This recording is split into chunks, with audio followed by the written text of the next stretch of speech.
السلام عليكم ورحمة الله وبركاته ومغفرة والصلاة والسلام على أشرف الأنبياء والمرسلين সম্মানিত সুধী শুরু হচ্ছে ধারাবাহিক তাফসীর সূরা আশ-শুআরার 192 নং আয়াতে কারিমা থেকে। আউযু বিল্লাহি মিনাশ শাইতানির রাজীম। বিসমিল্লাহির রহমানির রহিম। ওয়া ইন্নাহু লাতানজিলু রাব্বিল আলামিন, নিশ্চয়ই কোরআন রব্বুল আলামিনের পক্ষ থেকে অবতীর্ণ হয়েছে। নাযালা বিহির রূহুল আমিন, জিবরাইল আমিন ইহা নিয়ে অবতরণ করেছেন আল্লাহ তাআলার হুকুমে। রাসূল একজোড়া আকাশের রাসূল জিবরাইল আমিন, জমিনের রাসূল মুহাম্মদ সাল্লাল্লাহু আলাইহি সাল্লাম। আকাশ হতে আল্লাহর বাণী নিয়ে জিবরাইল আমিন জমিনে অবতরণ করেন এবং মুহাম্মদ সাল্লাল্লাহু আলাইহি সাল্লামকে পাঠ করে শুনিয়ে দেন যে মুহাম্মদ সাল্লাল্লাহু আলাইহি সাল্লামের অন্তরে পাথর খোদাইয়ের মতো অঙ্কিত হয়ে যায়। আলা কলবিকা লিতাকুনা মিনাল মুনযিরিন, আপনার অন্তরে উহা অবতীর্ণ হয়েছে যাতে আপনি ভয় প্রদর্শনকারীদের অন্তর্ভুক্ত হতে পারেন। আপনি যাতে ভয় প্রদর্শনকারী হতে পারেন, এই উদ্দেশ্যে আপনার উপরে কোরআনুল কারীম অবতীর্ণ হয়েছে। বিলিসানিন আরবিয়্যিম মুবিন, স্পষ্ট আরবি ভাষায় অবতীর্ণ করা হয়েছে। কুরাইশদের ভাষায় কোরআন অবতীর্ণ করা হয়েছে যাতে তারা বলতে না পারে যে আমরা বুঝি না, আমরা কি করে ঈমান আনব ও আমল করব। ইবনে কাসির বলেন, আল্লাহ তাআলা বিশুদ্ধ আরবি ভাষায় কোরআন নাজিল করেছেন যা পূর্ণাঙ্গ স্পষ্ট বিশুদ্ধ ভাষা, অকাট্য দলিল যার মধ্যে কোনো ঘাটতি নেই। ওয়াইন্নাহু লাফি জুবুরিল আউয়ালিন, পূর্ববর্তী আসমানি কিতাব সমূহে ইহার উল্লেখ রয়েছে। আওয়ালাম ইয়াকুল্লাহুম আয়াতান আইয়ালামাহু উলামাউ বানি ইসরাঈল, মক্কার মুশরিকদের জন্য ইহা কি নিদর্শন নয় যে বনি ইসরাঈলদের আলেমগণ কোরআন সম্পর্কে অবগত রয়েছে। মুতাকিল বলেন, ইয়ালামা অত্র আয়াতে হু সর্বনাম দ্বারা মুহাম্মদ সাল্লাল্লাহু আলাইহি সাল্লামকে বোঝানো হয়েছে। বানি ইসরায়েলের কাছে মুহাম্মদ সাল্লাল্লাহু আলাইহি সাল্লামের নবুয়তের খবর আছে, তার আলামত জানা আছে, তাদের কিতাবে এসব বর্ণনা আছে। সে কথা তারা বলেছে, তাদের কিতাবে আছে। শেষ নবীর নাম হবে আহমদ। মুহাম্মদ তার দু কাঁধের মাছ বরাবর পিঠে কবুতরের ডিমের মতো এক টুকরা গোশত এবং একটু উঁচু হয়ে থাকবে, যা হচ্ছে মোহরে নবুয়ত। তিনি সদকা গ্রহণ করবেন না, হাদিয়া গ্রহণ করবেন। তিনি খেজুর গাছ বিশিষ্ট দেশে হিজরত করবেন। ইবনে আব্বাস রাদিয়াল্লাহু আনহু বলেন, মক্কার মুশরিকরা একটি প্রতিনিধি দল মদিনার আহলে কিতাবদের নিকট পাঠিয়েছিল মুহাম্মদ সাল্লাল্লাহু আলাইহি সাল্লাম সম্পর্কে জানার জন্য। ইয়াহুদি আলেমরা তাদের কাছে বলেছে যে এই যুগ মুহাম্মদ সাল্লাল্লাহু আলাইহি সাল্লামের আমরা তাওরাতে তার পরিচয় ও গুণাবলী পেয়েছি। আতিয়া বলেন, 5 জন বনি ইসরায়েলের আলেম মুহাম্মদ সাল্লাল্লাহু আলাইহি সাল্লাম সম্পর্কে সাক্ষ্য দিয়েছেন। 1 আব্দুল্লাহ ইবনে সালাম, 2 ইবনে ইয়ামিন, 3 সায়ালাবা, 4 আসাদ, 5 উসায়েদ। এই 5 জন আলেম মুহাম্মদ সাল্লাল্লাহু আলাইহি সাল্লাম যে নবী সাক্ষ্য দিয়েছেন। ওয়ালাউ নাযালনাহু আলা বাযিল আ'জামিন জামিন, আমি যদি কোরআনকে কোনো অনারবীয় বা আজমির উপর নাজিল করতাম যে আরবি ভাষা ভালো বলতে পারে না, তাকে আজমি বলা হয়। তার মাতৃভাষা আরবি হলেও আল্লাহ তাআলা কোরআন যদি কোনো আজমির উপর অবতীর্ণ করতেন, তাহলে মক্কার মুশরিকরা বলতো তোমার কথা বুঝি না, অথবা কোনো অনারবের উপর কোরআন নাজিল করলে অহংকারবশত তারা অনুকরণ করত না। ফাকরাহু আলাইহিম মা কানু বিহি মুমিনিন, সে আজমি যদি তাদের উপর কোরআন পাঠ করত তবে তারা তার উপরে ঈমান আনত না। কাযালিকা সালাকনাহু ফি কুলুবিল মুজরিমিন, এভাবেই অপরাধীদের অন্তরে আমি অবিশ্বাস সঞ্চার করে দিয়েছি। মুহাম্মদ সাল্লাল্লাহু আলাইহি সাল্লাম এবং কোরআনকে বিশ্বাস করানোর জন্য অনেক প্রমাণাদি উপস্থাপন করা হয়েছে। পূর্ববর্তী আসমানি কিতাবের বর্ণনা, বনি ইসরাইল আলেমদের সাক্ষী, কোনো কিছুই যখন তারা আমলে আনলো না, তখন অবিশ্বাস তাদের অন্তরে সঞ্চার করে দিলেন, স্থাপন করে দিলেন। লা ইউমিনুনা বিহি হাত্তা ইয়ারাউল আযাবাল আলিম, তারা বেদনাদায়ক শাস্তি সচক্ষে না দেখা পর্যন্ত ঈমান আনবে না। জান কবজের জন্য ফেরেশতা, মৃত্যুর ফেরেশতারা তাদের কাছে উপস্থিত হলে তখন তারা স্বচক্ষে শাস্তি দেখতে পাবে।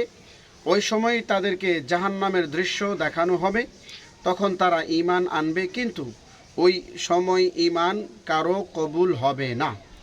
ফায়াতিয়াহুম বাগতাতাও ওয়া হুম লা ইয়াশউরুন, আকস্মিকভাবে তাদের কাছে শাস্তি অথবা মৃত্যু এসে হাজির হয়ে যাবে, তারা কিছুই বুঝে উঠতে পারবে না।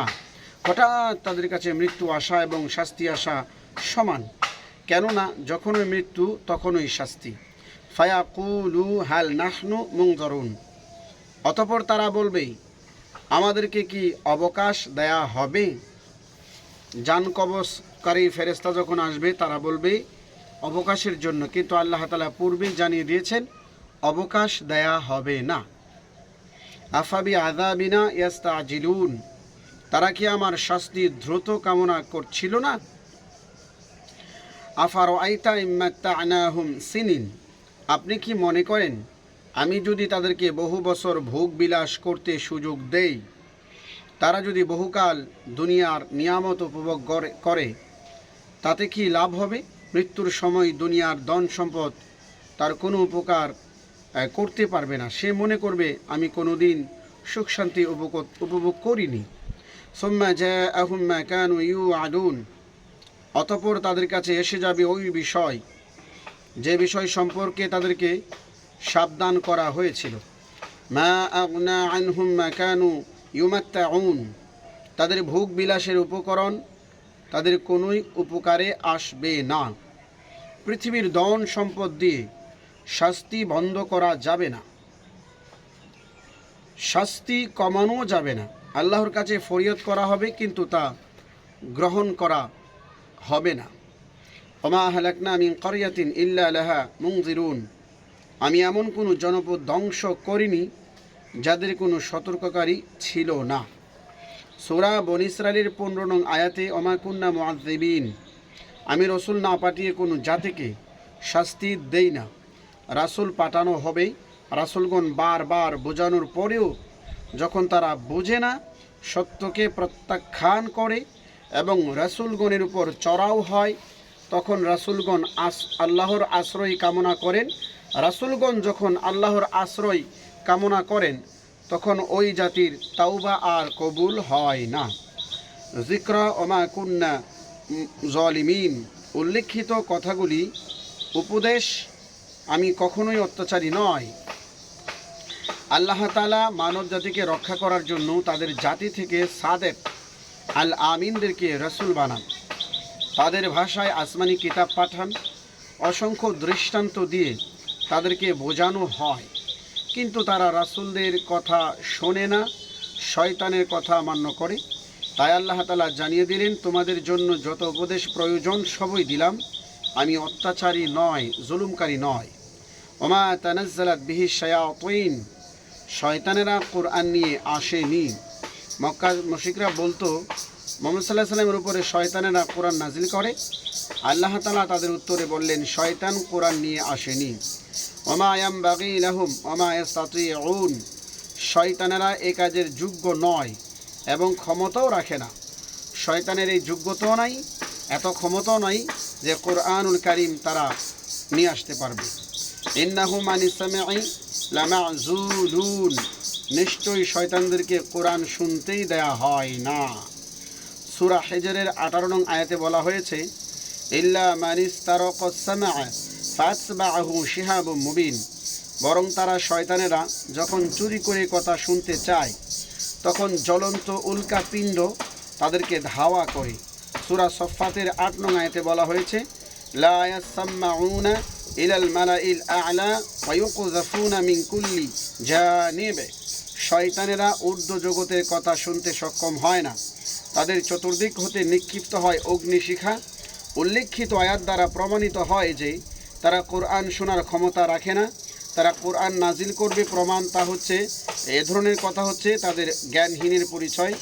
অপরদিকে তাদের বিরুদ্ধে একটি প্রমাণ তা হচ্ছে এই যে তারা না দেখে শয়তানের অস্তিত্ব বিশ্বাস করলো, কিন্তু না দেখে ফেরেশতার অস্তিত্ব বিশ্বাস করলো না, জান্নাত জাহান্নামের অস্তিত্ব বিশ্বাস করলো না। তার কারণ কি? ফালা তাদউ মা আল্লাহি ইলাহান আখার ফাতাকুনা মিনাল মুআযযাবিন। আপনি আল্লাহর সাথে অন্য কাউকে ইলাহ ডাকবে না, তাহলে আপনি শাস্তিপ্রাপ্তদের অন্তর্ভুক্ত হয়ে যাবেন। কাফেররা যে মূর্তিকে আল্লাহ ডাকে আপনি এটা স্বীকার করবেন না। ইবনে আব্বাস রাদিয়াল্লাহু আনহু বলেন, অত্র আয়াতে আল্লাহ তাআলা বলেন রাসূলকে বলার মাধ্যমে অন্যদেরকে সতর্ক করেছেন, কেননা আল্লাহর যা বলার তা তিনি রাসূলদেরকেই বলবেন। আল্লাহ তাআলা সাধারণ মানুষদের সাথে কথা বলেন না। ওয়াংজির আশিরতাকাল আকরাবিন, আপনি আপনার নিকট আত্মীয়দেরকে সতর্ক করুন। রিসালাতের প্রাথমিক দাওয়াতের প্রতিক্রিয়া। ইবনে আব্বাস রাদিয়াল্লাহু আনহু বলেন, আবি তালিব হতে বর্ণনা করেন, আলী ইবনে আবি তালিব রাদিয়াল্লাহু আনহু বলেন, ওয়াংজির আশিরতাকাল আকরাবিন। এই আয়াতটি যখন অবতীর্ণ হয় রাসূল সাল্লাল্লাহু আলাইহি সাল্লাম আমাকে ডাকলেন এবং বললেন, হে আলী, আল্লাহ তাআলা আমাকে আদেশ করেছেন আমি যেন আমার নিকটতম আত্মীয়দেরকে সতর্ক করি। আমি মনের দিক হতে দুর্বলতা অনুভব করছি এবং বুঝে নিয়েছি যে আমি যখন এই কথাগুলি তাদের সামনে প্রকাশ করব তখন আমি তাদের থেকে এমন কিছু দেখতে পাব যা আমার খারাপ লাগবে। আমি এই বিষয়ে নীরব থাকলাম। ইতিমধ্যে জিবরাইল আমিন আমার কাছে এসে উপস্থিত হলেন। তিনি আমাকে বললেন, হে মুহাম্মদ সাল্লাল্লাহু আলাইহি সাল্লাম, আপনাকে আপনার রব যা আদেশ করেছেন আপনি তা পালন না করলে আল্লাহ তাআলা আপনাকে শাস্তি দিবেন। তুমি একতা আটার রুটি প্রস্তুত করো এবং তার উপরে একটি বকরির পা রাখো এবং এক পেয়ালা দুধ ভর্তি করে রাখো। তারপর তুমি আব্দুল মুত্তালিবের বংশধরকে ডাকো। আল্লাহ তাআলা আমাকে যা আদেশ করেছেন আমি তা তাদের কাছে পৌঁছে দেব। আল্লাহ রাসূলের আদেশে মোতাবেক আমি খাদ্য প্রস্তুত করলাম এবং বনি মুত্তালিবদেরকে ডাকলাম। বনি মুত্তালিব সংখ্যা 40 অথবা 2-1 জন কম বেশি হতে পারে। এদের মধ্যে রাসূল সাল্লাল্লাহু আলাইহি ওয়াসাল্লামের চাচা আবু তালিব, হামজা, আব্বাস এবং আবু লাহাব ছিলেন। তারা যখন সবাই আসলো তখন আমাকে খাদ্য নিয়ে আসতে বলা হলো। আমি নিয়ে আসলাম। আল্লাহ রাসূল থালাটা ধরলেন, অতঃপর বকরির পা দাঁত দিয়ে চিড়ে টুকরা টুকরা করে থালায় ছিটিয়ে দিলেন। অতঃপর বললেন, আল্লাহর নাম নিয়ে ধরো, খাও। সবাই খাওয়া দাওয়া করলো, পরিতৃপ্ত হলো, কারো কোনো প্রয়োজন বাকি থাকলো না। আল্লাহর কসম, আমি যে খাদ্যগুলি উপস্থিত করেছিলাম তা একজনেই খেয়ে শেষ করে ফেলতে পারে। অতঃপর আল্লাহ রাসূল বললেন, এদেরকে পান করাও। আমি তাদের সামনে দুধের পেয়ালা নিয়ে আসলাম। তারা একে একে সবাই পান করলো, সবাই পরিতৃপ্ত হলো। আল্লাহর কসম, তাদের একজনই সকল দুধ পান করতে সক্ষম। অতঃপর আল্লাহ রাসূল কথা বলতে ইচ্ছা করলেন, তার আগেই আবু লাহাব বলে ফেলল, আমাদেরকে তোমাদের সাথী জাদু করেছে। একথা শুনে সবাই বিদায় হয়ে গেল। রাসূলুল্লাহ সাল্লাল্লাহু আলাইহি সাল্লাম কোনো কথা বলতে পারলেন না। পরের দিন আল্লাহ রাসূল সাল্লাল্লাহু আলাইহি সাল্লাম বললেন, হে আলী, ওই ব্যক্তি আমার আগে কথা বলে ফেলল, লোকজন চলে গেল, আমি কথা বলতে পারলাম না। তুমি যেভাবে খানা তৈরি করেছিলে ওইভাবে আবার প্রস্তুত করো, তারপর তাদেরকে ডাকো। আমি বনি মুত্তালিবকে ডাকলাম, হাজির করলাম। আল্লাহ রাসূল গতদিন যেভাবে করেছিলেন আজকেও ওভাবেই করলেন। সবাই খানা খেলো, পান করলো। অতঃপর রাসূলুল্লাহ সাল্লাল্লাহু আলাইহি সাল্লাম বললেন, হে বনি মুত্তালিব, আমি তোমাদের কাছে দুনিয়া ও আখিরাতের কল্যাণ নিয়ে এসেছি। আল্লাহ তাআলা আদেশ করেছেন আমি যেন এই কল্যাণের দিকে তোমাদেরকে আহ্বান করি, ডাকি। আমার কাজে যে আমার সাহায্যকারী হবে তোমাদের মধ্য হতে, কে আমার ভাই হবে, কে আমার ওসি হবে, যার কাছে ওসিয়াত করা হয় তাকে ওসি বলা হয়, কে আমার খলিফা হবে। সবাই নীরব থাকলো। আমি আলী রাদিয়াল্লাহু তাআলা আনহু তাদের মধ্যে সবচেয়ে কম বয়সী। আমি বললাম, হে আল্লাহর নবী, আমি আপনার সাহায্যকারী হব। অতঃপর আল্লাহ রাসূল সাল্লাল্লাহু আলাইহি ওয়াসাল্লাম হাঁটুতে হাত রাখলেন এবং বললেন, নিশ্চয়ই আমার ভাই, আমার ওসি, আমার খলিফা, তোমরা তার কথা শোনো এবং আনুগত্য করো। অতঃপর জাতির লোকেরা উঠে দাঁড়ালো এবং হাসতে লাগলো এবং আলীর পিতা আবু তালিবকে বলল, তোমাকে আদেশ করা হয়েছিল তুমি আলীর কথা শোনো এবং তার আনুগত্য করো। ইবনে আব্বাস রাদিয়াল্লাহু আনহুতে বর্ণিত, তিনি বলেন, যখন আল্লাহ রসুল উপরে ওয়াংজির আশিরাতাকাল আকরাবিন এই আয়াত অবতীর্ণ হলো, তখন তিনি সাফা পাহাড়ে উঠে ডাক দিলেন। তিনি সজোরে ডাক দিলেন, হে বনি ফিহির, হে বনি আদি। সবাই উপস্থিত হলো। যে আসতে পারেনি সে প্রতিনিধি পাঠালো। কুরাইশরা একত্রিত হলো। আবুল আহাব আসলো। রাসূল সাল্লাল্লাহু আলাইহি ওয়াসাল্লাম বললেন, তোমরা কি মনে করো আমি যদি তোমাদের বলি পাহাড়ের পাদদেশ একদল ঘুড়সওয়ার তোমাদেরকে আক্রমণ করার জন্য প্রস্তুত হয়ে আছে, তোমরা কি আমাকে বিশ্বাস করবে? তারা বলল, হ্যাঁ, বিশ্বাস করব। তখন তিনি বললেন, সারাদিন তোমার উপরে ধ্বংস অপতিত হোক, তুমি এই জন্য আমাদেরকে ডেকেছ? নবী বললেন, লা ইলাহা ইল্লাল্লাহ মুহাম্মাদুর রাসূলুল্লাহ। এ কথা বলার পরে পরে তারা বললেন, সারাদিন তোমার উপরে ধ্বংস অপতিত হোক, তুমি এই জন্য আমাদেরকে ডেকেছ?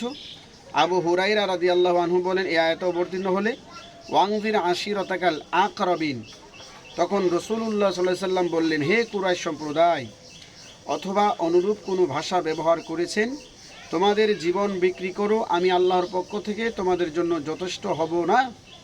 হে বনি আদম আব্দে মানাফ, আমি আল্লাহর পক্ষ থেকে তোমাদের জন্য যথেষ্ট হব না?